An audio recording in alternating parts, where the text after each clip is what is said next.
What's up guys, ShavedApe here, and today I've got a quick tutorial on Battlefield 3 and the choppers. I am no expert at this. I'm not even close to being a pro at this, or even a basic amateur, I guess. Okay, I can fly a chopper reasonably well, provided I don't come up against somebody that really knows how to fly, in which case I am fucked, and there's no doubt about it. I am totally fucked. That said, with a decent gunner you can usually do okay to a degree. Now then, the real basics of this one are keep your movements smooth. I have a relatively decent sensitivity when it comes to vehicles, because you can change vehicle sensitivity as well, and I do fly with a mouse, but it can be done with a keyboard and it can also be done with a controller, be it in console.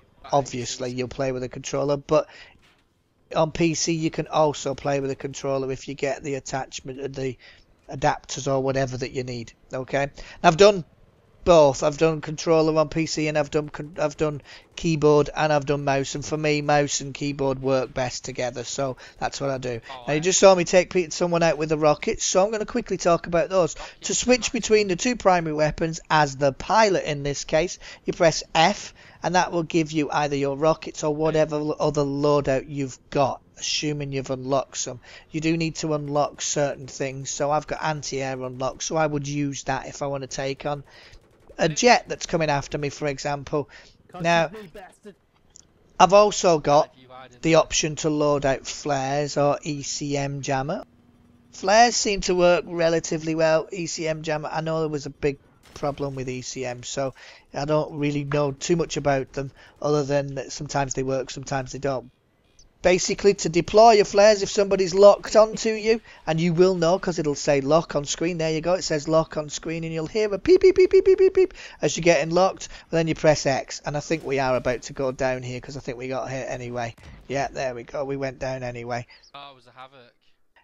Press X, that will get rid of hopefully any lock that you've got. I think he must have just kept shooting at us and we didn't even know he was there until it was too late.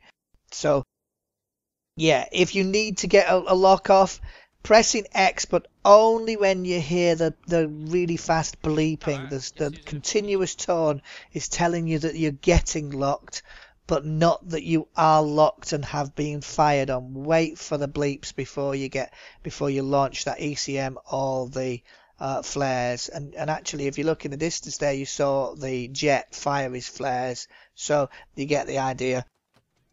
Okay, now then, if I was in the gunner's seat, I could switch between whatever loadout I've got there. Now, gunners used to be able to do flares, but they took that off. You can gunners no longer load flares as well, because it was apparently too easy for choppers to avoid locks entirely. And you can be locked by so much that choppers aren't necessarily the easiest thing to get away with flying anymore.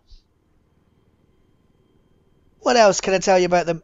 I would use, and this is my personal preference, I would press C to look outside of a chopper. If I want to come outside the chopper, perhaps to have a look to see what's maybe chasing me, for example, or maybe I just need to land it to pick up a friend, I would use C to do that, because inside the chopper can be quite difficult. Outside the chopper, it's a little bit easier.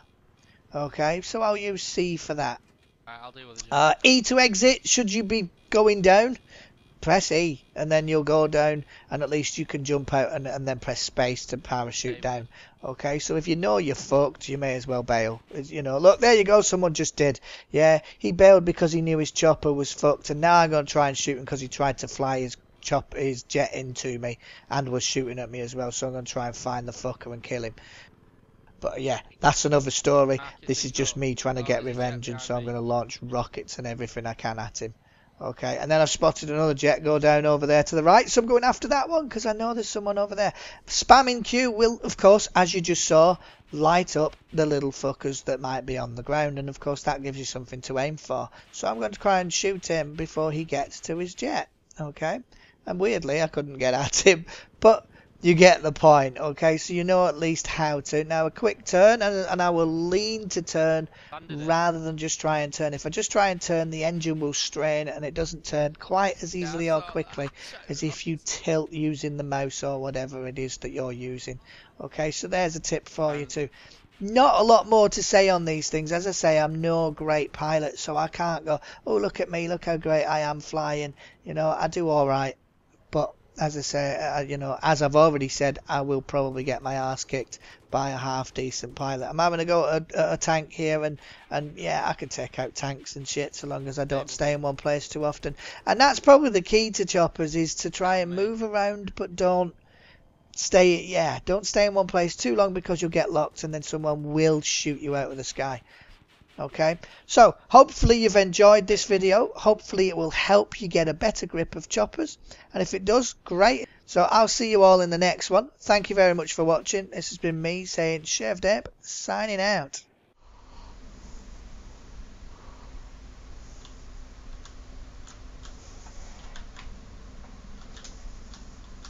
Diddly dee diddly dee diddly dee diddly dee diddly doo diddly dee diddly dee diddly doo.